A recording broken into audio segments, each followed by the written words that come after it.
Urdu grammar سبق number 74 اسم سود۔ اسم سود وہ اسم ہے جو کسی جاندار یا بے جان اسم کی آواز کو ظاہر کرے، جیسے چھم چھم، کائیں کائیں، ٹک ٹک، کوکو وغیرہ۔ اسماء سود۔ اب پرندہ کوا کائیں کائیں کرتا ہے، چڑیا چوں چوں، اور بلی میاؤ میاؤ۔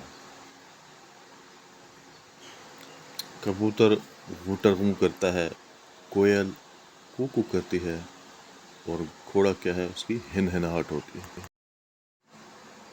شیر کی دہاڑ، دل دھک دھک کرتا ہے، می چھم چھم، ہوا کی آواز سائیں سائیں، گھڑی ٹک ٹک، بکری میں میں، اور طوطا ٹیں ٹیں۔